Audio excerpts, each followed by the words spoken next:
What's up, New Beginnings Church? Happy Tuesday morning with you. I'm back with Shane Willard, my friend. We are talking about, and it has been so good, we were actually going to jump into a different topic, and I'm like, no, this is too good. We got to stay here. The idea that being a child of God is best reflected in being a peacemaker. And not only did Jesus teach that, gave you some application for it, but like puts it on full display in how to model that. So yesterday we talked about how he literally restored a man's ear so he could restore his life and livelihood. Right. Where else do you see Jesus really like at the highest levels exemplifying this? Well, if you think about you think about how many times people came against him, and like there's this one time where it says he was preaching to a great multitude. Who knows how many it was? And it was a sermon. If you read the sermon, it's probably 4 minutes long, maybe. And it says everybody left. And if you think about that, how bad do you have to be to make everybody leave in 4 minutes?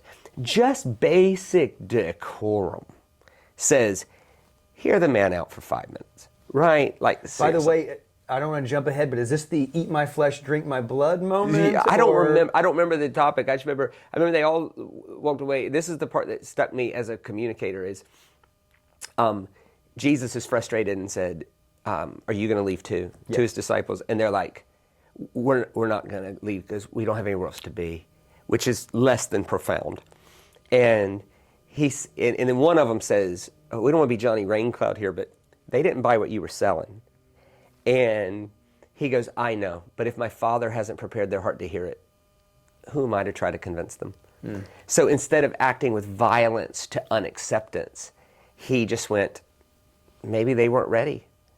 And if the Father hasn't, and I'm so convicted by that as a communicator, like how many times have I wasted my breath trying to get people past where the Holy Spirit has prepared their heart to hear it?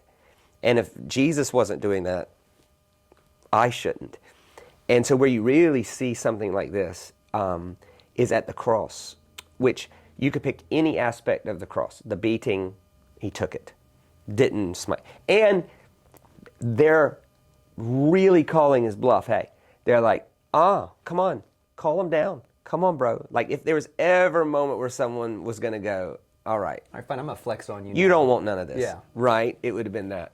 But then there's this one scene at the cross that just makes no sense. Crucifixion, I think most people have some basic understanding of it, was this entire process of humiliating someone. They're 18 inches off the ground. They're powerless. They're spitting. We normally focus on the beating and the nails. Terrible. But again, you're helpless. They're spitting, mocking, throwing things at you. Crown of thorns. And then right there at the end, he says, I'm thirsty. And someone said, I know what to get him to drink. And it says something pretty innocuous like, and they found a sponge on a stick soaked in sour wine and vinegar and they lifted it to his face. That sounds pretty innocuous, except for the fact that they were trying to hurt him all day and now they're going to give him something to drink. That makes no sense. So I was taking a course in first century Roman history. I did it just to help me with the Bible.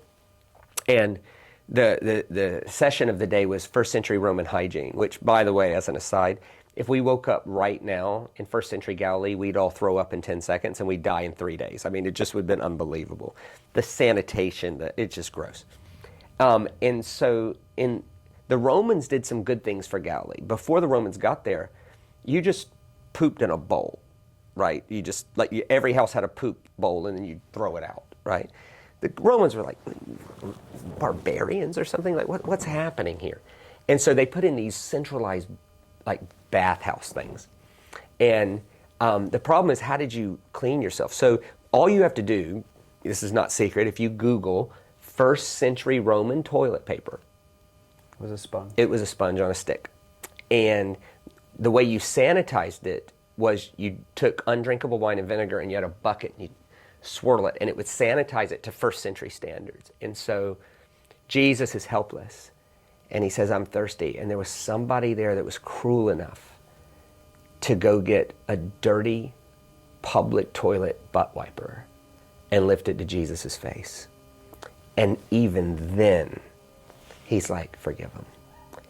And the challenge for us is Jesus is offering his life for this man, and this man's offering back to Jesus was a public toilet bowl wiper. Right? And I think the question for us is if Jesus has offered his life for us, what's our offering of our life back to him? Is it a sweet smelling incense, or is it a dirty Roman sponge?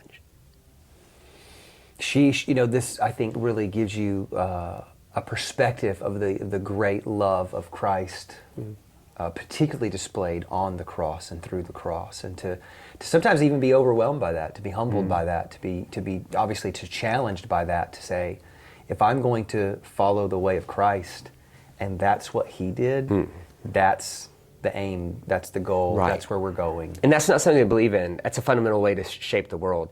The problem is that Christians too often come across as, if you offend Jesus, he's going to destroy you. Which, even if there's a 25-foot cross over the top of the building, you've missed the whole point.